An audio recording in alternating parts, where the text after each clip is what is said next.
Hi, everyone.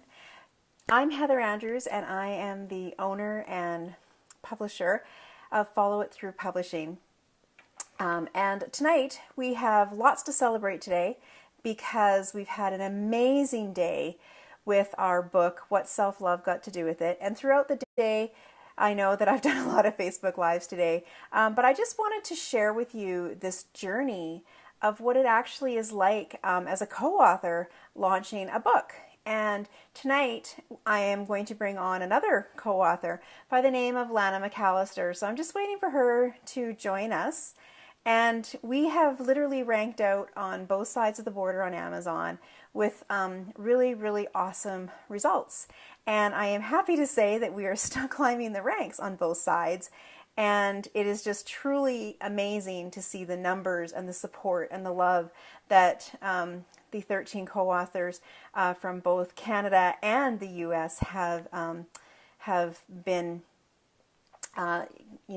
breathing in today. And it's all because of, different people are wanting to see and feel the love. And I think that in our world today, we are really in a place where we know that judgment is high and things like that. So so I'm just waiting for Lana to come on. There she is. So I'm just going to invite her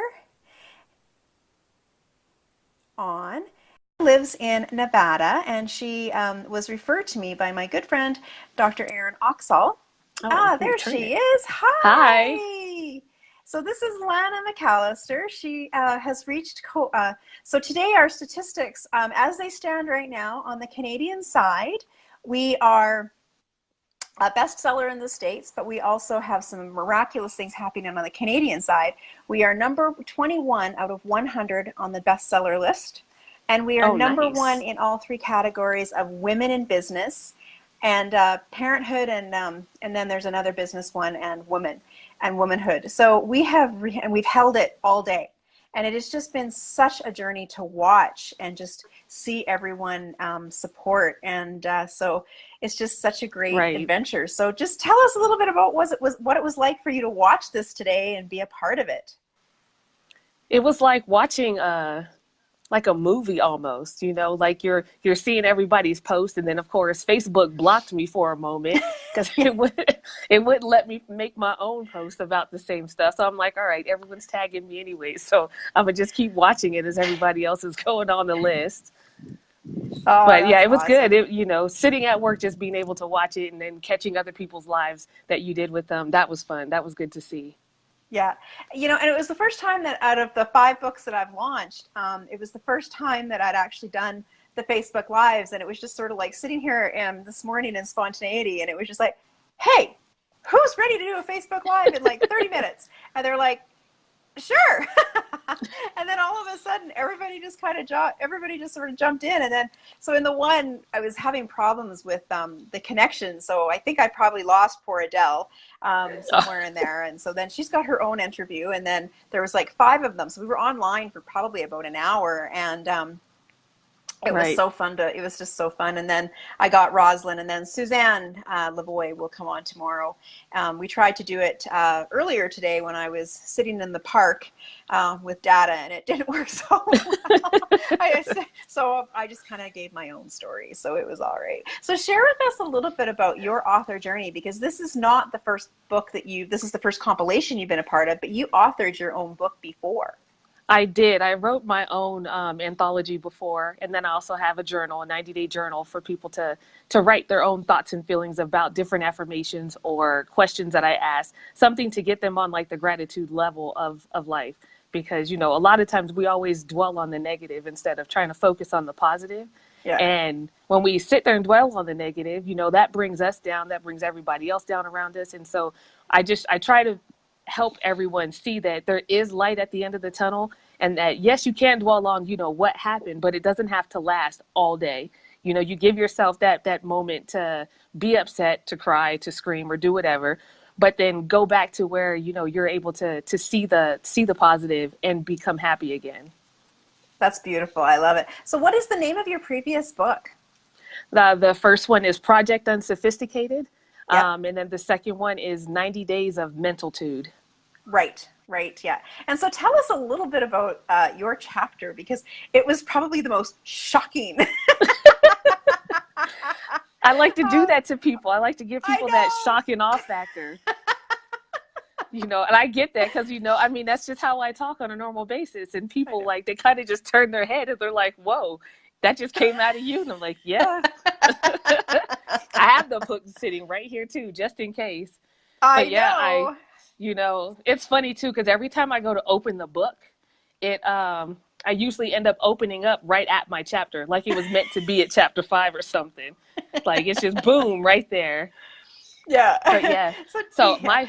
my chapter title is called "I Killed My Vagina," and so I did that on purpose because I wanted it to be like people go like, "Wait, you did what to it?" Like, so that gets people intrigued and makes them want to come in and be like, "All right, now I have to figure out how she killed it, and did she make sure that it came back alive?" Like, that's what I wanted people to think. I think So, the thing that I loved uh-huh, about your chapter was it was one of the first chapters that came in, and as I said, and I just remember reading it, and aside from the title, that we kind of joke about, but and it's so you, and it's just a right, true reflection, and it's such a bold statement, because it is. And but the thing right, is that when I love how you go in your how the day that what happened, it really felt that you were dead inside, and yeah, your journey to getting that back. I mean, I don't think I'd actually heard of some of the stuff at all until I read it in your chapter. But it is such a powerful story, because really, when we talk about being a female and we talk about, like, being that inner power woman, so much of that power comes from our right, sensuality and our sexuality. And so right. just kind of take our listeners and the people who are going to catch the replay through that, because it's just it's a powerful story.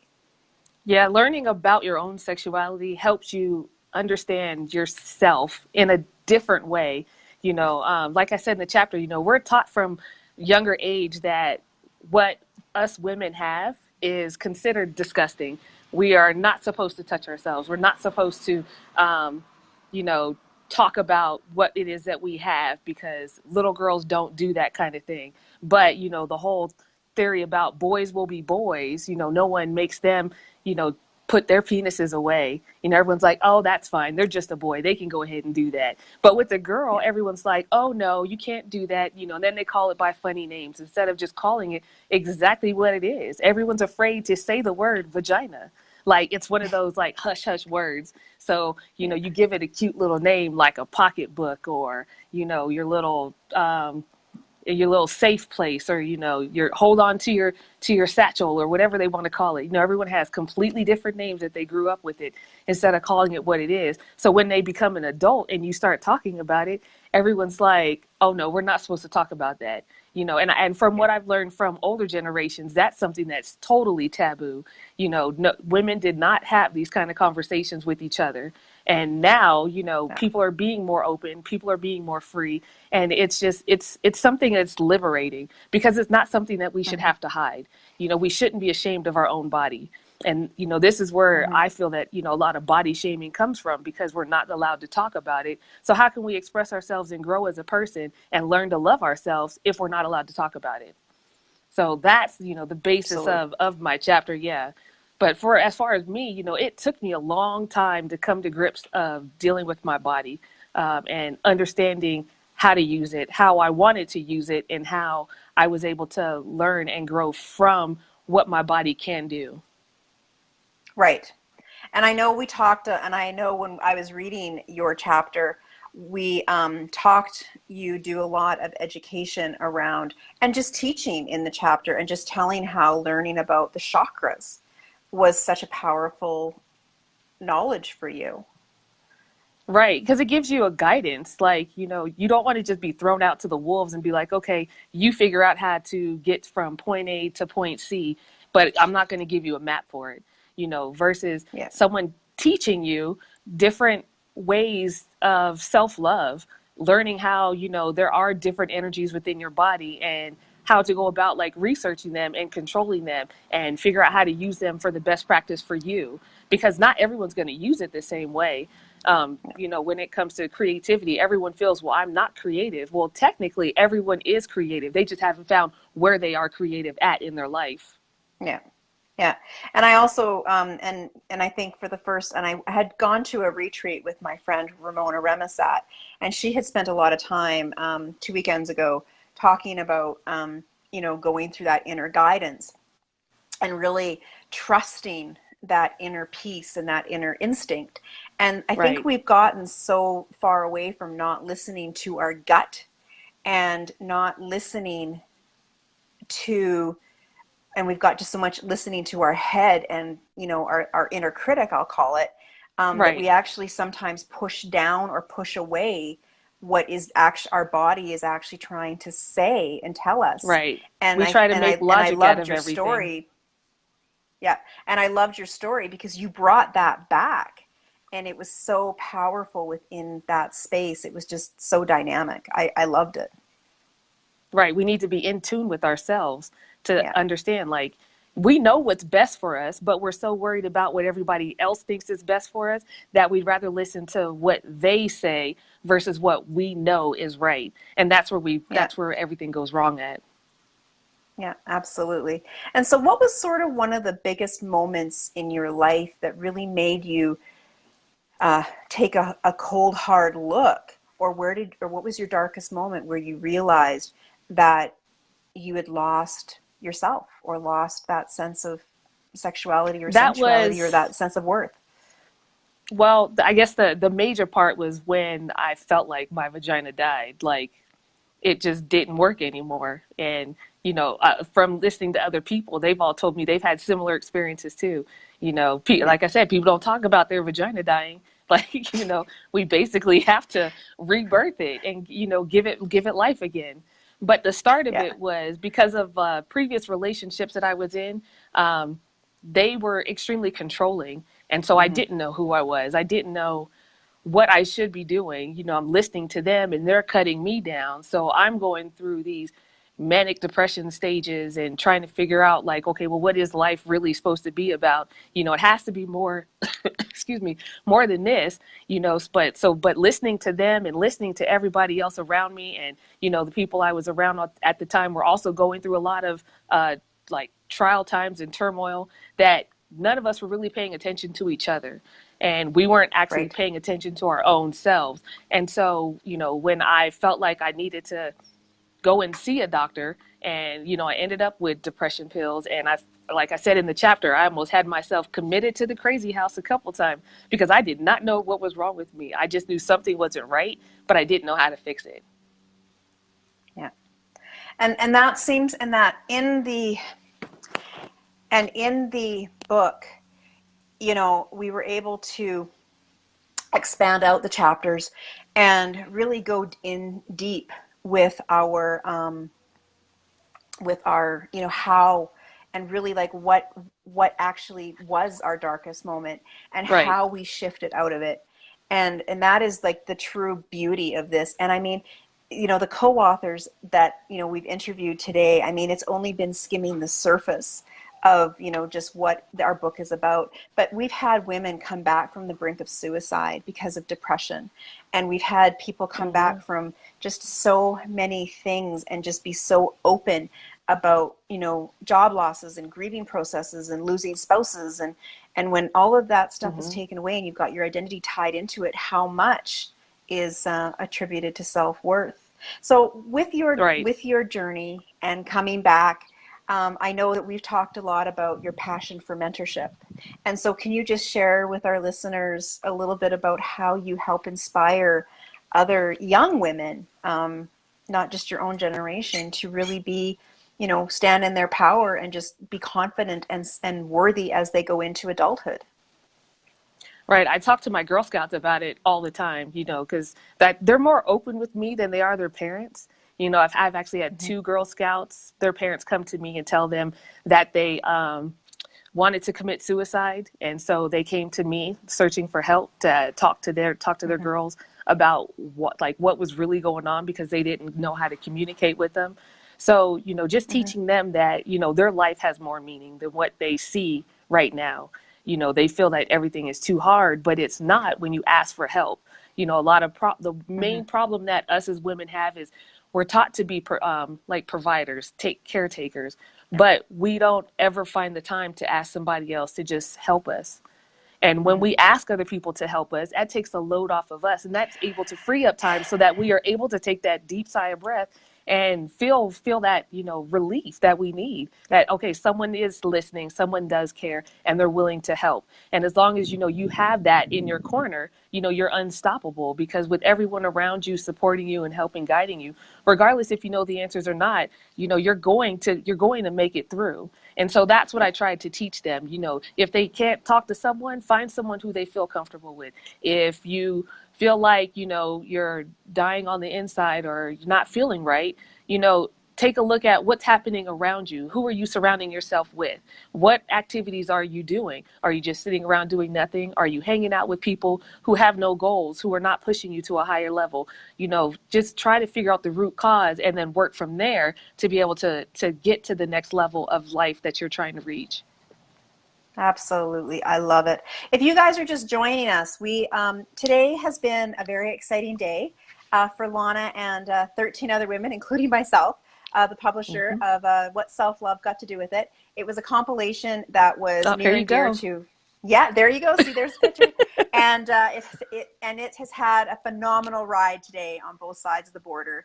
And it is currently sitting at #1 in 3 categories on the Canadian side and number 21 at a 100. So, and we have also created a community for What Self-Love Got to Do With It, because we really want to take this to the next level. This isn't just a book for us. This is almost like a movement, because I see, and I sit through so many networking events, and I go to a lot of meetings and speaking events and things, and the #1 piece that I hear is, I'm scared to do it because I feel like I'm not good enough.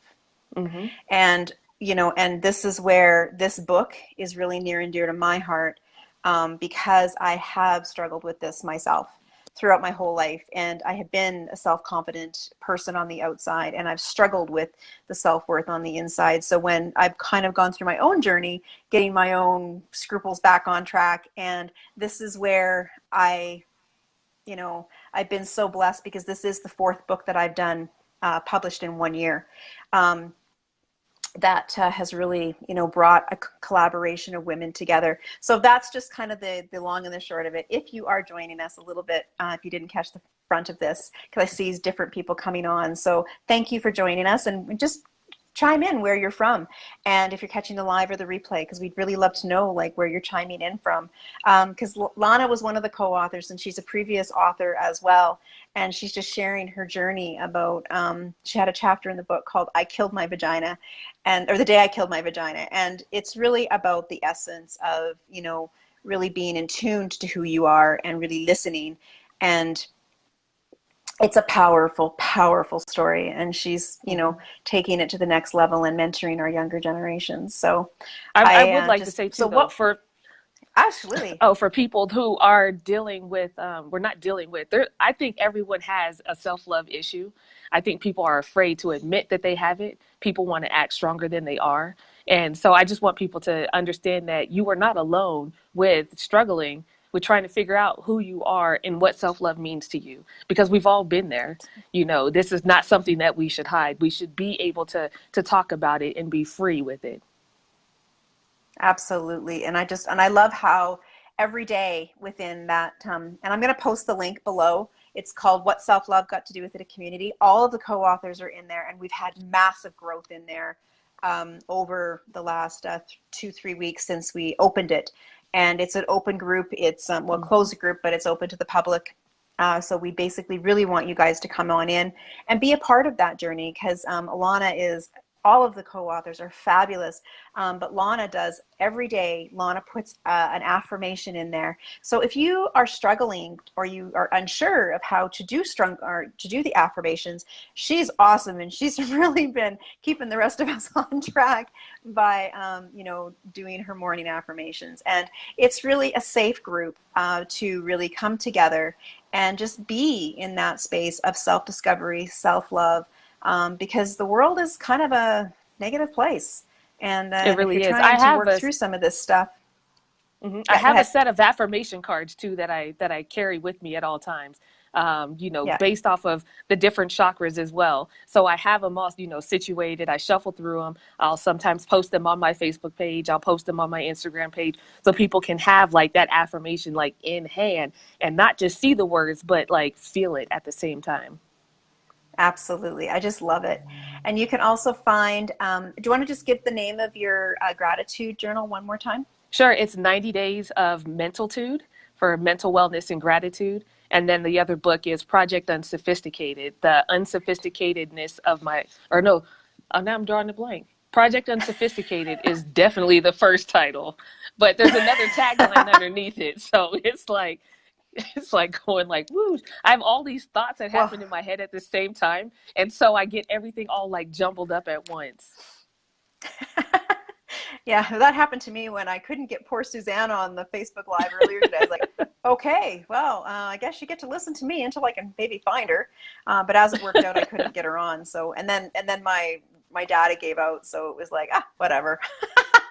Right. But I just want to thank you so much, Lana, for everything that you've contributed and just being on this interview tonight and sharing with our with our viewers. And if you're catching the replay, I'm also going to post the links for the US and the Canadian Amazon link to the What Self-Love book.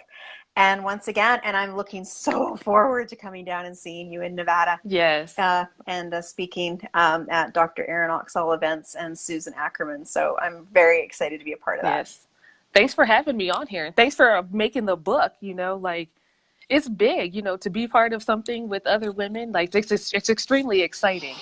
Doing something by yourself is a different feeling, but being able to be part of something bigger, like makes it Yeah. like 10 times fold.